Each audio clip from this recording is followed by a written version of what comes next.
परीक्षाओं को संचालित करने की कितने अयोग्य फैकल्टी थे उनके कि इस तरह से जो भारी मिस्टेक करते हैं। क्या लिखा जाता है? उबालने को क्या लिख दिया जाता है? ज्वालना लिख दिया जाता है। सिद्धांत को सिद्धांत लिख दिया जाता है। संज्ञेय को संचय लिख दिया जाता है। ऐसे कई सारे मिस्टेक। ये सवाल ये उठ रहे हैं कि जो फैकल्टी मेंबर्स थे जो ये क्वेश्चन पेपर बना रहे थे, आखिर वो कैसे इतनी बड़ी गलती कर सकते। पहले तो सवाल ये खड़े होते हैं कि करीब 29 करोड़ रुपए लग गए ये सारे एग्जाम्स कंडक्ट करवाने में, चाहे कोई भी जेपीएससी का मेंस के एग्जाम्स की बात हो जाए, पीटी के एग्जाम्स की बात हो जाए, या फिर जो एसीएफ परीक्षा के पेपर्स जो आपके सामने है जिसमें कई सारी गलतियां हुई है। एक तो पहले सवाल ये उठता है कि इतने पैसे लग जाते हैं, उसके बाद भी किस तरह से अयोग्य लोगों ने, अयोग्य फैकल्टी ने, और जो टीडीपीएल है जिसके ऊपर जिम्मेदारी थी इस पूरी परीक्षाओं को संचालित करने की, कितने अयोग्य फैकल्टी थे उनके कि इस तरह से जो भारी मिस्टेक करते हैं। और ये सभी डिस्क्रिप्टिव क्वेश्चन है अमृत, ऑब्जेक्टिव नहीं है जहाँ पे आपको टिक मार्क कर देना है और आपका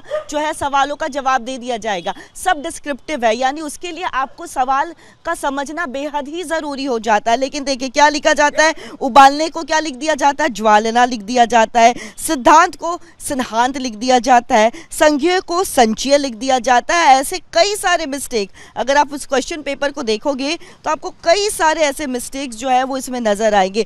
टिप्पणी को जो है रिप्पणी कर दिया जाता है। यानी सवाल ये उठ रहे हैं कि जो फैकल्टी मेंबर्स थे जो ये क्वेश्चन पेपर बना रहे थे, आखिर वो कैसे इतनी बड़ी गलती कर सकते। और केवल एक सवाल में नहीं है, अगर जो क्वेश्चन पेपर मैंने आपको भेजा है, जो हम क्वेश्चन पेपर की तस्वीर लगातार रिपब्लिक भारत पर दिखा रहे हैं, अगर आप उसको जूम करके दिखाएंगे तो देखिए कई सारे क्वेश्चंस में समुदाय को देखिए किस तरह से समुदात लिख दिया जाता है। खाली एक एग्जाम्पल नहीं लेके आए हैं हम, बल्कि कई ऐसे एग्जाम्पल्स हैं जो लेकर के सामने आए हैं।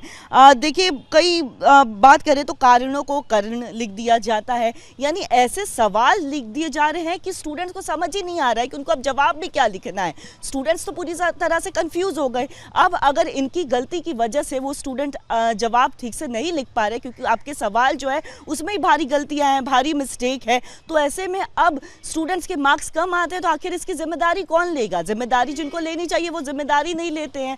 और इसी के साथ जो बच्चे हैं जो कई सालों से प्रिपेयर कर रहे होते हैं, देखिए उनको कितनी निराशा हाथ लगती है। यानी लापरवाही साफ तौर पर ये फैकल्टीज वाले बरत रहे हैं, लेकिन खामियाजा किनको भुगतना पड़ता है? उन बच्चों को, उन स्टूडेंट्स, उन अभ्यर्थियों को भुगतना पड़ता है जो पिछले कई सालों से इसकी तैयारी कर रहे हैं। ऐसे कई सारे क्वेश्चन पेपर अगर आप उसमें जूम करके देखेंगे तो करीब 30 से 40 क्वेश्चन पेपर में ऐसी ही गड़बड़ियां अमृत निकल करके सामने आई है जो बहुत बड़ा सवाल खड़े कर रही है कि ये क्वेश्चन ये क्लास 1 का पेपर नहीं है, क्लास 2 का पेपर नहीं है, क्लास 3 का पेपर नहीं है, बल्कि एसीएफ परीक्षा जो कि जेपीएससी की तरफ से कंडक्ट करवाया जाता है उसके पेपर्स में इतनी बड़ी भारी गलतियां, भारी मिस्टेक निकल करके सामने आए हैं। बोर्ड के पेपर्स नहीं होते हैं बल्कि ये एक एसीएफ परीक्षा जिससे लोग अफसर बनते हैं, उनमें अगर क्वेश्चन पेपर में इतनी भारी गलतियां हो रही है तो फैकल्टीज पर बहुत गंभीर सवाल खड़े